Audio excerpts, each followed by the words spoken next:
पर आपका एक बार फिर से स्वागत है। और आज अपन बात करते हैं गोलीय लेंस की। गोलीय लेंस क्या होते हैं, किसे कहते हैं, कितने प्रकार के होते हैं और इनसे संबंधित कुछ इंपॉर्टेंट डेफिनेशन की बातें करते हैं। तो गोलीय लेंस होते क्या है, तो देखिए आप, ऐसा लेंस जिसका पृष्ठ गोलीय होता है उसे गोलीय लेंस कहा जाता है। यानी इनका पृष्ठ गोलीय लेंस है ना। पृष्ठ कैसे होते हैं, गोलीय।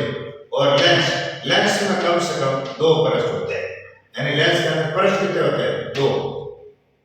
अब देखो, लेंस ऐसा पदार्थ जो दो पारदर्शी माध्यमों, है ना, ऐसा माध्यम या ऐसा पदार्थ जिसके आर पार देखा जा सकता है, पारदर्शी माध्यम, है ना, जिसके आर पार आप देख सकते हो, या पृष्ठों से घिरा रहता है। यानी ऐसा पदार्थ जो दो पारदर्शी माध्यमों या पृष्ठों से घिरा रहता है, और जिनमें से या तो दोनों ही पृष्ठ गोलीय होते हैं, या तो दोनों ही पृष्ठ कैसे होते हैं, गोलीय, या उनमें से कम एक पृष्ठ गोलीय अवश्य होता है। उनमें से एक पृष्ठ क्या होता है, गोलीय 100% होता है, तथा एक पृष्ठ समतल होता है। अब गोलीय लेंस कितने प्रकार के होते हैं, इनमें आपको एक, है ना, गोलीय लेंस में एक बात ध्यान रखनी है कि कम से कम एक पृष्ठ कैसा होगा, गोलीय, है ना, कम से कम एक पृष्ठ तो गोलीय जरूर होगा, एक पृष्ठ गोलीय जरूर होगा, ये बात आपको ध्यान में रखनी है। तो कम से कम इसमें एक पृष्ठ कैसा होगा, गोलीय। अब और दूसरा पृष्ठ गोलीय हो सकता है या समतल हो सकता है। गोलीय लेंस दो प्रकार के होते हैं, एक उत्तल लेंस, दूसरा अवतल लेंस, यानी कॉन्वेक्स लेंस और कॉनकेव लेंस। उत्तल लेंस का दूसरा नाम अभिसारी लेंस है और अवतल लेंस का दूसरा नाम अपसारी है। तो उत्तल लेंस किसे कहते हैं, ऐसा लेंस जो बीच में से मोटे, बीच में से कैसे होते हैं, मोटे होते हैं, तथा किनारों पर से कैसे होते हैं, पतले होते हैं। बीच में से ये लेंस होते हैं मोटे और किनारों से कैसे होते हैं, पतले होते हैं। जैसे आप ये देख रहे हो, ये, ठीक है, इस प्रकार का ये लेंस, तो बीच में से मोटे और किनारों पर से पतले, तो उन्हें हम कहते हैं उत्तल लेंस या द्विउत्तल लेंस भी कहा जाता है। ज्यादातर नाम, प्रचलित नाम ये है उत्तल लेंस, ठीक है। तो ऐसे लेंस जो बीच में से तो मोटे तथा किनारों से कैसे होते हैं, पतले होते हैं, ये लेंस मुख्य अक्ष के समांतर आने वाले जो प्रकाश की किरणें हैं उनको मुख्य अक्ष के किसी बिंदु पर इकट्ठा कर देता है, इसलिए इनका अभिसारी लेंस भी कहा जाता है ना। ऐसे लेंस जो बीच में से मोटे, किनारों से पतले होते हैं, इन्हें उत्तल लेंस कहा जाता है। तथा ये प्रकाश की किरणों को, ये मुख्य अक्ष है, इसके जो प्रकाश की किरणें समांतर आ रही है, चाहे कितनी भी किरणें क्यों नहीं आए, उनको आपके एक बिंदु पर, मुख्य अक्ष के एक बिंदु पर क्या कर देता है, इकट्ठा कर देता है। इसलिए इन्हें कन्वर्जिंग लेंस या अभिसारी लेंस भी कहा जाता है ना। अभिसारी लेंस या उत्तल लेंस या द्विउत्तल लेंस या कन्वर्जिंग लेंस, सभी बातें एक ही है। अच्छा, आगे बात करते हैं अवतल लेंस की।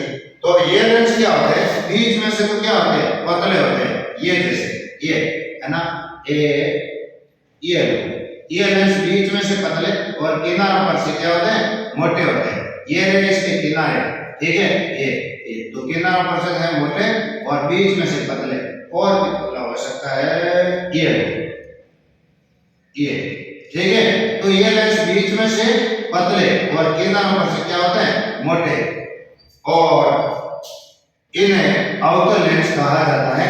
अब होता क्या है कि ये मुख्य अक्ष है, ये क्या है, प्रिंसिपल अक्ष है, इसके समांतर जो प्रकाश की किरणें आती हैं, तो आने वाली प्रकाश की किरणों को जब इसके लेंस से वो किरण परावर्तित होगी, ठीक है,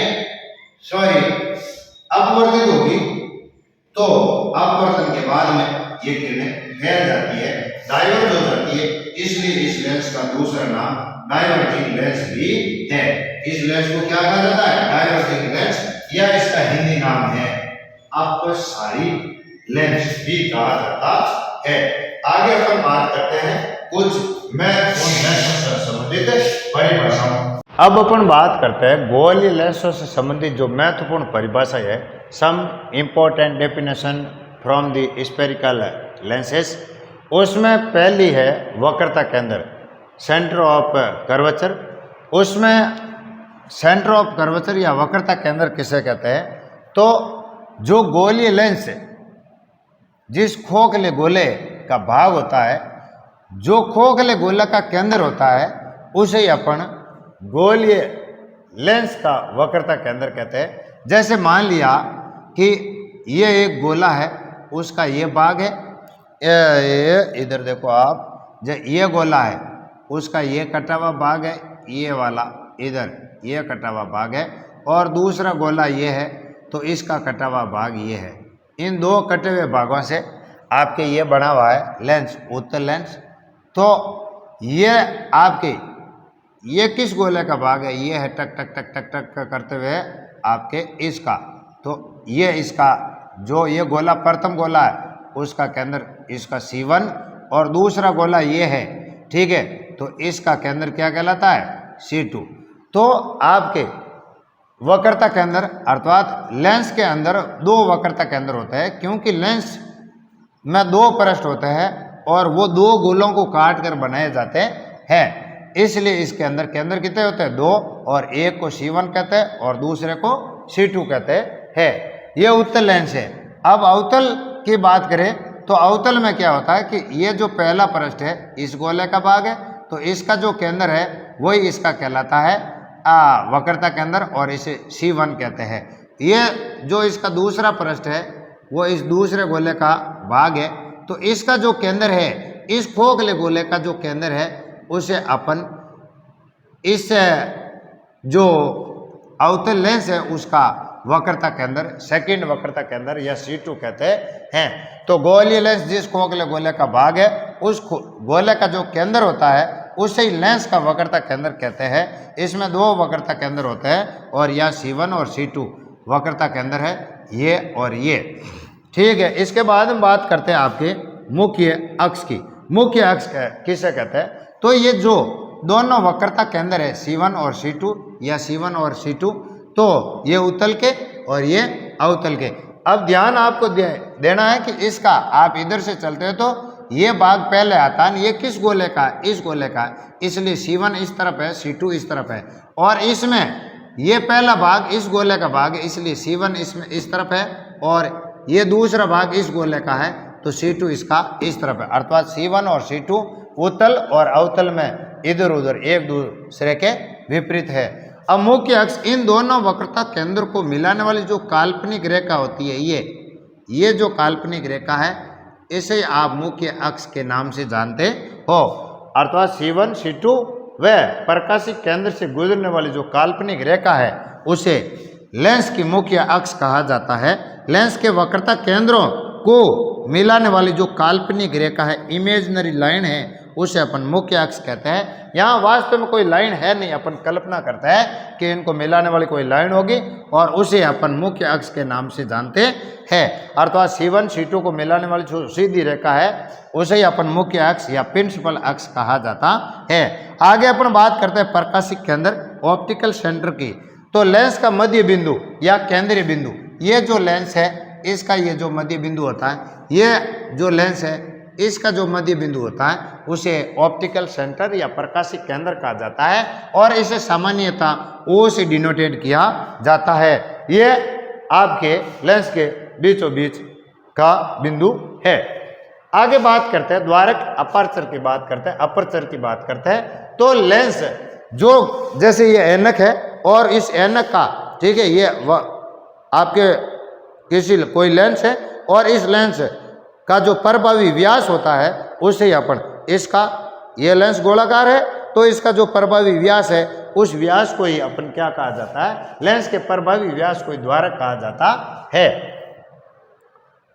आगे बात करते हैं मुख्य फोकस या फोकस बिंदु या प्रिंसिपल फोकस या फोकल पॉइंट की बात करते हैं। तो मुख्य फोकस किसे कहते हैं? तो मुख्य फोकस यानी ये जो मुख्य अक्ष है, ये मुख्य अक्ष है, इसके प्रकाश की किरणें अगर समांतर आती है तो मुख्य अक्ष के समांतर आने वाली प्रकाश की किरणें, चाहे ये लेंस ले लो चाहे ये लेंस ले लो, इनके जो समांतर, जैसे आपका ये लेंस है, इसके समांतर में ये जो प्रकाश की किरणें आती है, लेंस से अपवर्तन के पश्चात ये जिस बिंदु से गुजरती है या गुजरती हुई प्रतीत होती है उसे ही अपन क्या कहते हैं, मुख्य फोकस बिंदु या मुख्य फोकस के नाम से जानते हैं।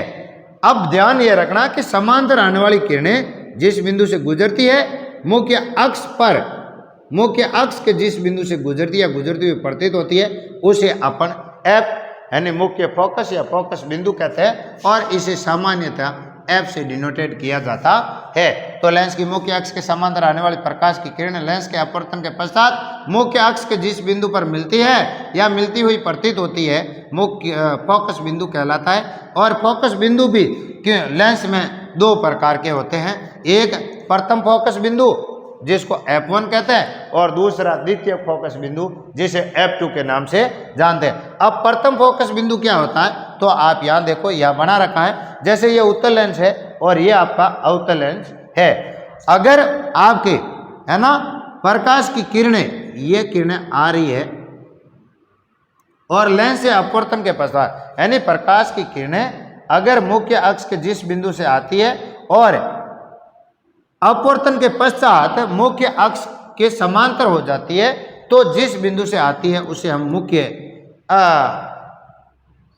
अक्ष पर F1 है ना प्रथम फोकस बिंदु के नाम से जानते हैं। ऐसा बिंदु जिससे चलने वाली या जिनकी ओर जाने वाली प्रकाश की किरणें अपवर्तन के पश्चात मुख्य अक्ष के समांतर हो जाए तो प्रथम फोकस यहाँ से आई और यहाँ से अपवर्तन हुआ, अपवर्तन के होने के पश्चात यानी प्रकाश की किरणों के आना का बिंदु ये है और ये यहाँ से लेंस पर आई, लेंस पर आने के पश्चात इन किरणों का लेंस के द्वारा अपवर्तन हुआ, ठीक है। और अपवर्तन होने के बाद में ये मुख्य अक्ष, ये आपके रेखा मुख्य अक्ष है, ये वाली लाइन मुख्य अक्ष है ये, और मुख्य अक्ष इसमें आपके ये वाली लाइन मुख्य अक्ष है। तो मुख्य अक्ष के रेखाएं क्या हो रही है, समांतर हो रही है, तो इसे अपन प्रथम फोकस बिंदु के नाम से जानते हैं। अब द्वितीय फोकस बिंदु है ना मुख्य अक्ष के समांतर, इसमें तो है ना इससे आर्यन समांतर हो रही है और द्वितीय में उल्टा होता है, समांतर आती है और या तो गुजरती है या गुजरती हुई प्रतीत होती है। तो ये तो आपका है उत्तल, ये उत्तल लेंस और ये है अवतल